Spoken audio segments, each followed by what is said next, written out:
you remember growing up in Sunday church, in Sunday school? Do you remember when your Sunday school teachers first talked to you about how racism goes against God's view and love for us all as people? Do you remember when your pastor first preached against systemic racial injustices in your town or city? Do you remember when you first got involved in efforts to change the unjust systems in your hometown, in your home state? Do you, white person, remember the first time your parents sat you down to talk about the injustices that your black friends and neighbors faced every day that you never imagined and still can only faintly appreciate? Do you remember when your church examined its history with clear-eyed vulnerability and began to make amends and reparations for the role of slavery and racial offenses in its own history? Do you remember?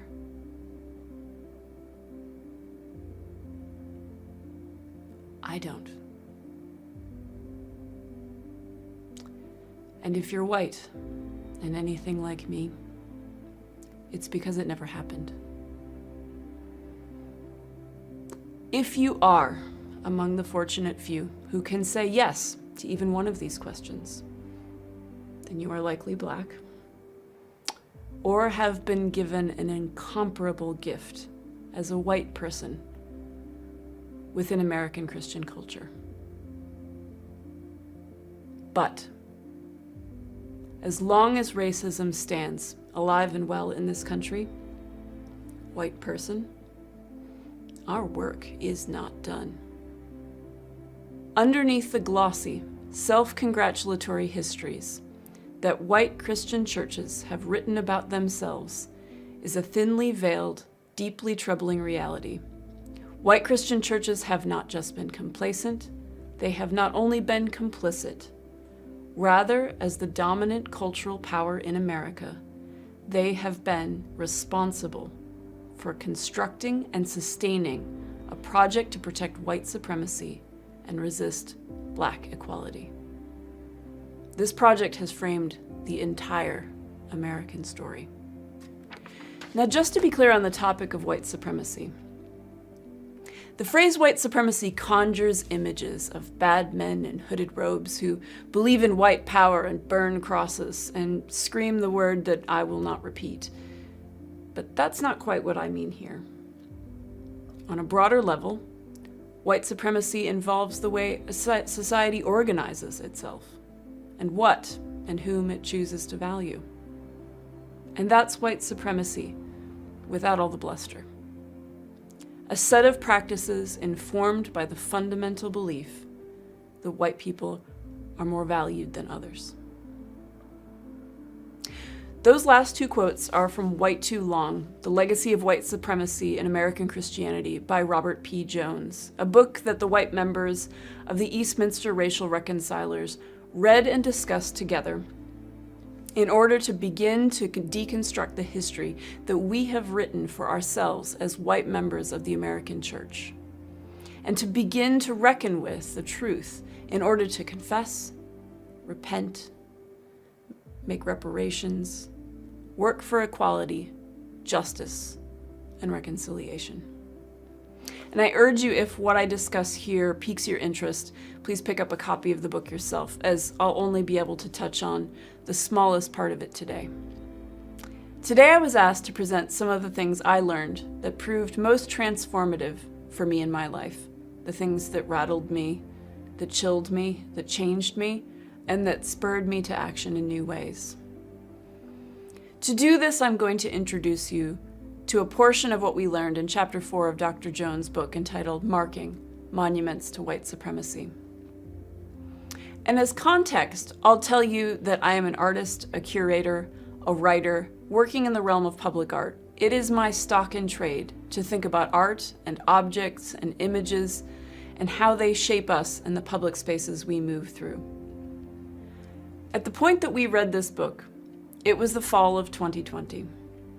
I had already been in discussions working toward efforts to remove Confederate monuments and help revise policies on what was put in place in public spaces, and to aid in diversifying the images and voices that inform our public life.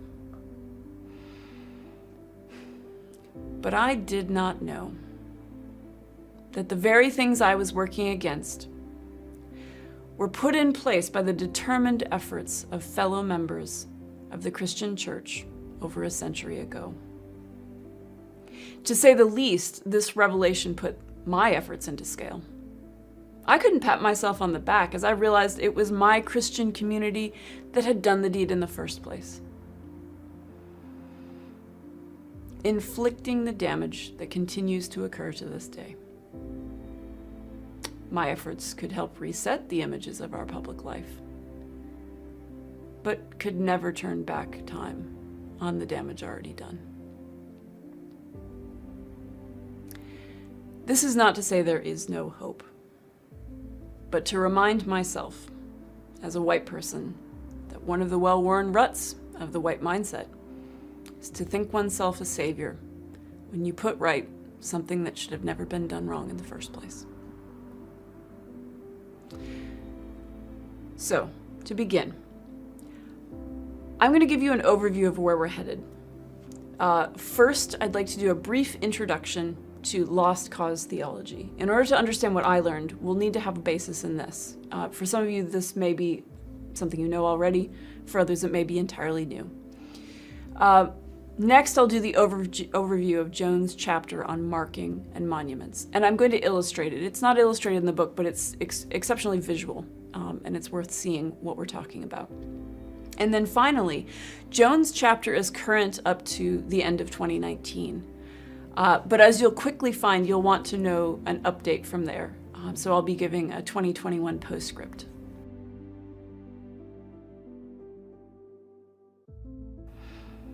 So to start, a brief overview of lost cause theology.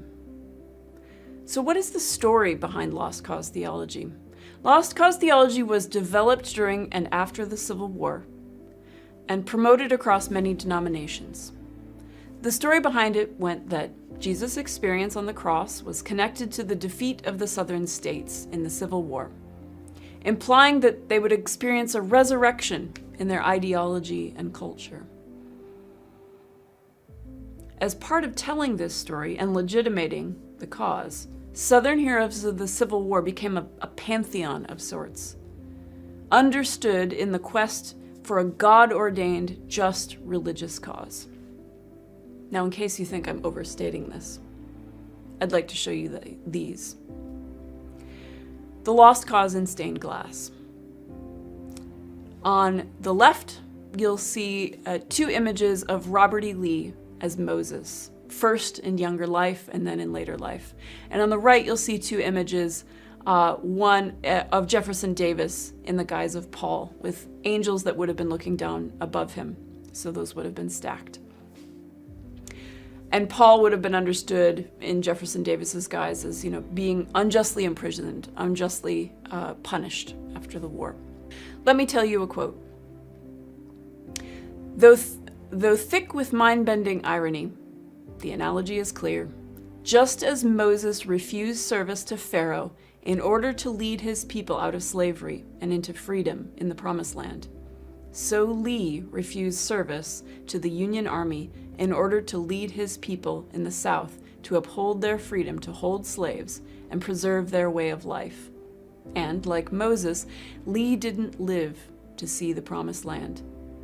But the ultimate end of the story is that God's chosen people, the children of Israel and the whites of the South, would.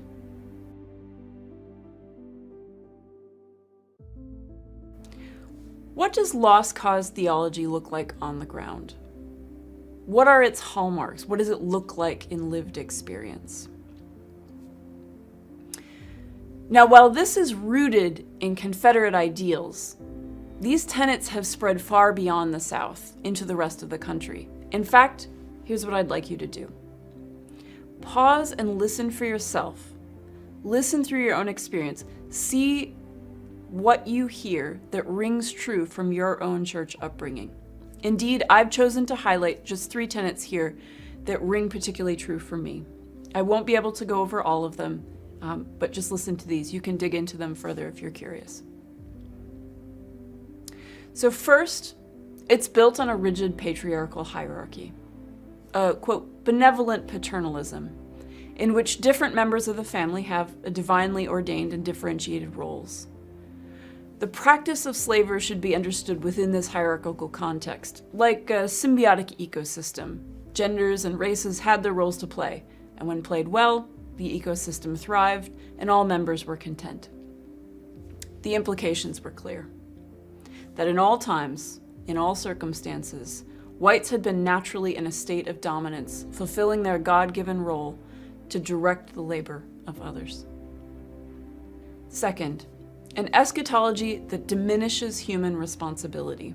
So, reminder that eschatology is the study of end things, end times, death, judgment, the final fate of the soul and humankind.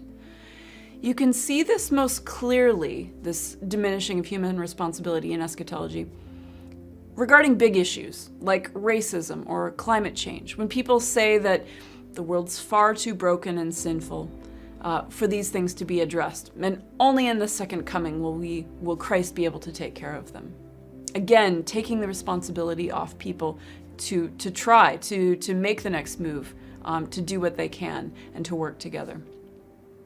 An example of this from history is that when asked to comment on Martin Luther King Jr.'s I Have a Dream speech, Billy Graham responded by saying, "Only when Christ comes again will little white children of Alabama walk hand in hand with little black children." Third, religious individualism.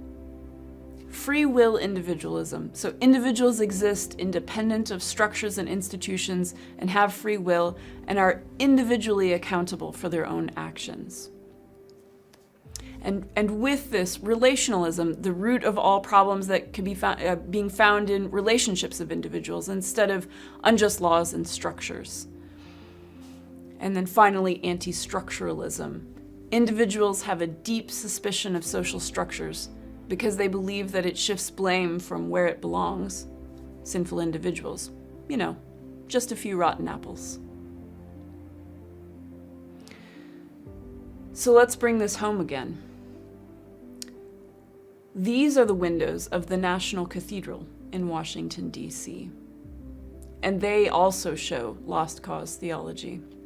These are called the Lee Jackson windows, showing Robert E. Lee and Stonewall Jackson. The backdrop to funerals of presidents from Wilson to Bush, as well as the inaugural prayer services with each new president. They were also the backdrop to mourning in the wake of horrific events, such as September 11th. And they were present at the inaugural prayer service for President Obama. So let's move on from lost cause theology. Now that you have that as a base, you'll recognize it as we walk through. And what I want you to realize is, in looking at these monuments that we're going to be looking at, they not only embody lost cause theology, but they were part of the plan to be able to spread lost cause theology. They are part of the reason that it is so widespread now. So, an overview of Jones' chapter on marking monuments to white supremacy.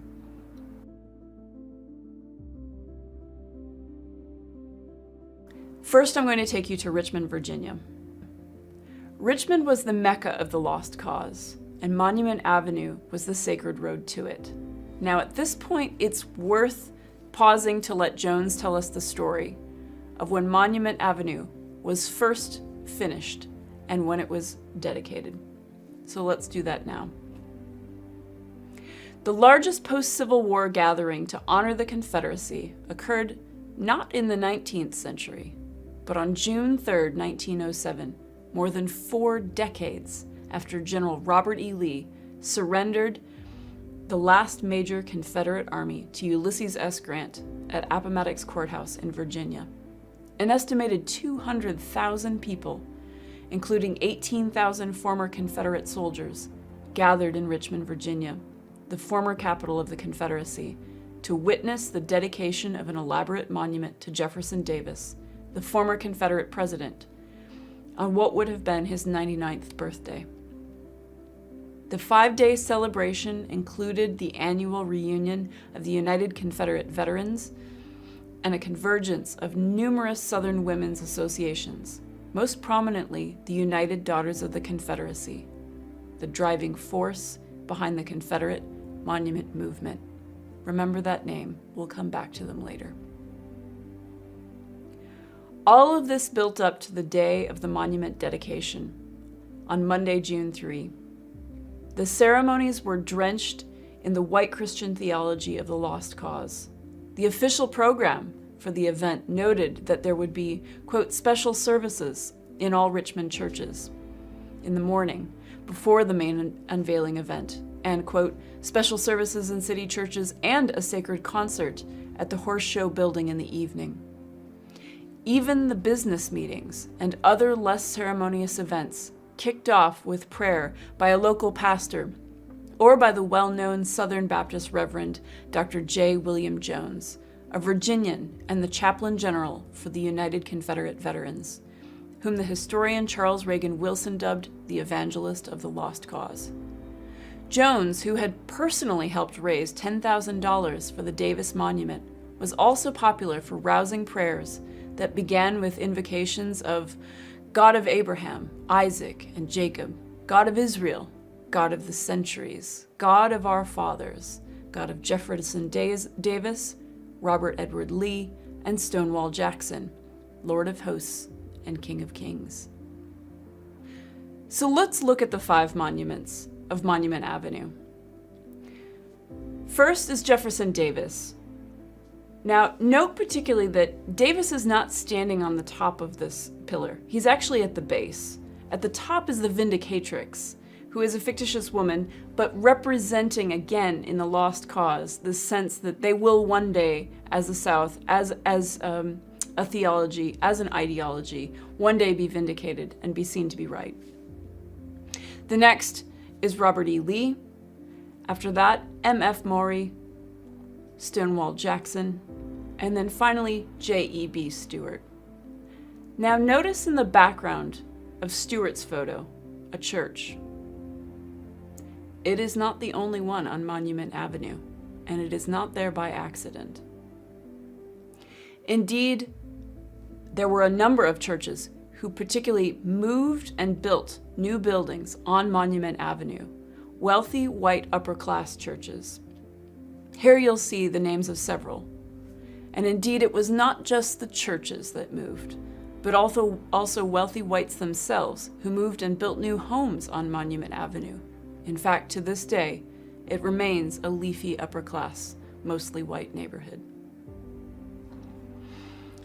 Now let's transition to talking about the United Daughters of the Confederacy, who I mentioned earlier when you heard the story about Monument Avenue.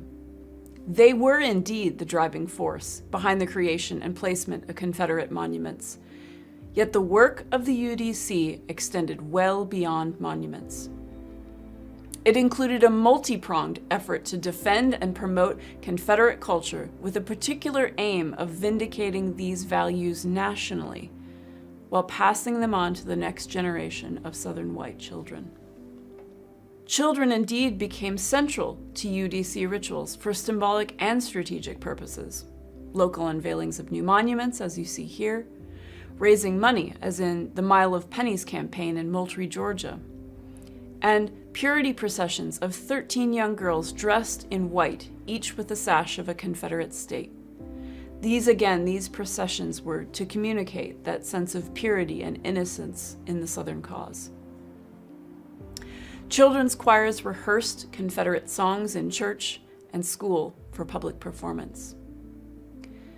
The UDC leaders celebrated the educational value of monuments. And in a monument to Confederate soldiers in Franklin, Tennessee, they said that children might know by daily observation of this monument the values for which their ancestors fought.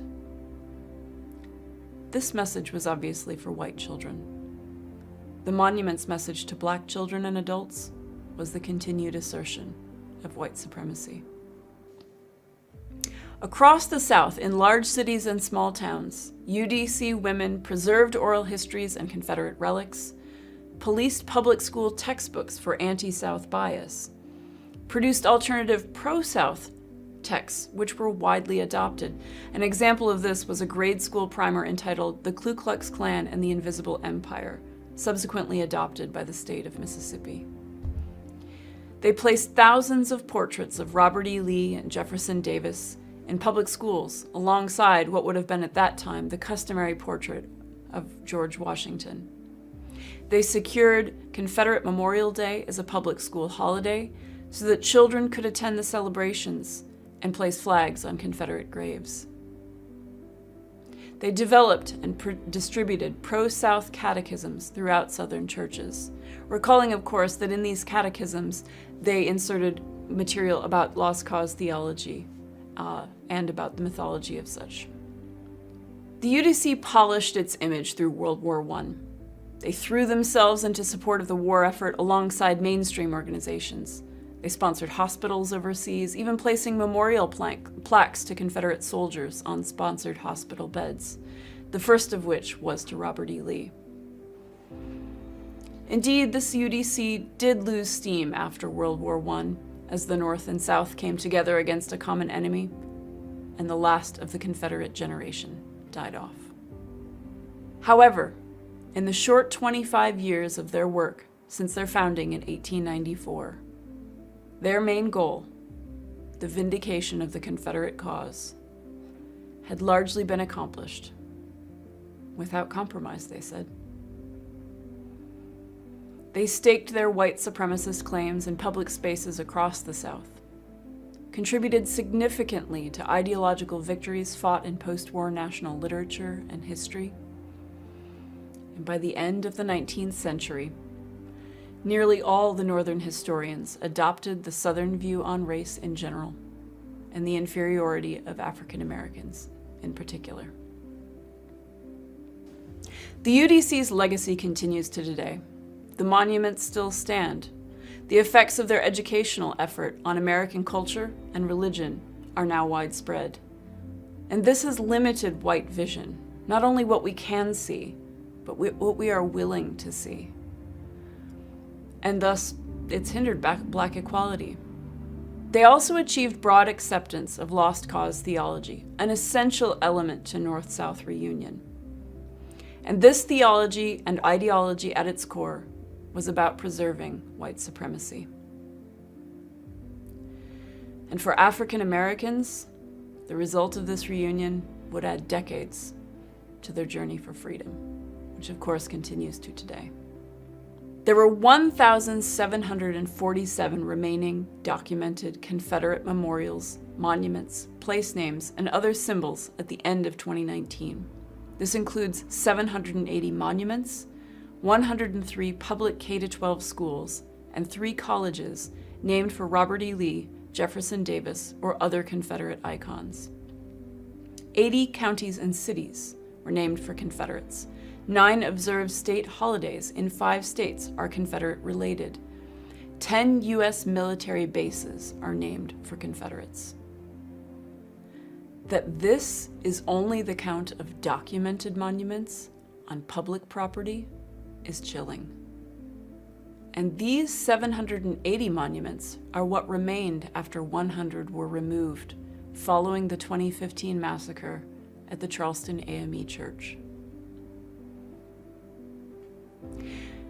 Now let's take a step back and look at these monuments and symbols more broadly.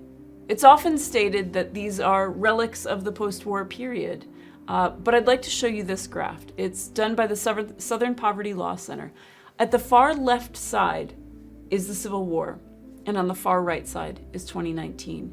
Notice that immediately following the Civil War, relatively little happens. There are a few symbols that do go up. And let me introduce you to the colors on this graph so you know what you're looking at. So first of all, green is schools and colleges. Yellow is roads. Orange is other symbols. Gray is other on courthouse and other on government office grounds. Blue is monuments on courthouse and other government grounds. And the purplish red color is monuments on other land. Now notice, again, immediately following the war, there's little activity. In fact, there doesn't seem to be consistent activity until the formation of the Ku Klux Klan. And that large spike you see, that follows the decision of Plessy versus Ferguson. That is the rise of Jim Crow, and that is the pushback in the South and the reclaiming of territory. In fact, this would be the pattern that would carry on. Whenever there's regaining of ground, justice, and calls for equality, you'll see a pushback in this area. In fact, if you look a little further on at the sort of hump covered in green dots, that is the Civil Rights era. At the very beginning of that space is Brown v. Board of Education. And at the end, Brown v. Board of Education. And at the end is the assassination of Martin Luther King Jr. Now notice that these monuments and symbols continue to be created, though not as many as there were in the early part of the century. Indeed, now the pattern that you often see is the rise of militias. With each gain in African American rights and equality, you often see a spike in militia formation. The highest spike came with the presidency of Barack Obama.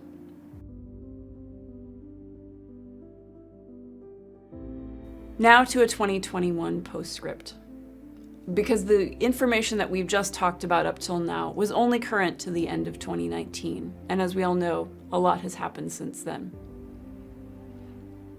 4 of the monuments on Monument Avenue in Richmond, Virginia were removed in 2020. The final statue of Robert E. Lee was removed on September 6, 2021, after protracted legal battles. 1 monument remains on Monument Avenue, the memorial to Black tennis star Arthur Ashe, which was installed in 1996. On September 23, 2021, artist and African-American Kerry James Marshall was announced as the artist commissioned to design windows to replace the Lee Jackson windows removed from the National Cathedral in 2017. On September 22, 2021, the original windows were loaned to the Smithsonian National Museum of African American History as part of a temporary exhibition on Reconstruction and the Lost Cause. In total, 116 monuments were toppled or removed since the protests of 2020. However, in my research, I discovered that only 93 of them were permanently removed. Some were replaced. On June 29, 2021, the U.S. House of Representatives voted to remove the statues of the Confederate figures from the Capitol building, including a statue of the Confederate President, Jefferson Davis. However, at a conservative estimate, over 93%, or 1,631, of the documented monuments and symbols that stood at the end of 2019 remain on public land after the events of George Floyd's murder in 2020. Yet, it is not just the monuments that remain. Damaging as they are also only the physical reminders of the efforts to spread a theology and an ideology that is now embodied throughout the U.S. in a variety of ways. Just a few of which include redlining of neighborhoods, prohibitive homeowners association guidelines meant to racially divide, long-standing imbalances in hiring and government representation, racial disparities in healthcare, racial disparities in policing, sentencing, and imprisonment, the racial pay gap, and finally, the continued silence or a lukewarm response of white churches. And I will leave the last word to Dr. Martin Luther King Jr. I had the strange feeling years ago that we would have the support of the white church. Instead, some few have been outright opponents, refusing to understand the freedom movement and misrepresenting its leaders. all too many others have been more cautious than courageous and have remained silent behind the anesthetizing security of stained glass windows.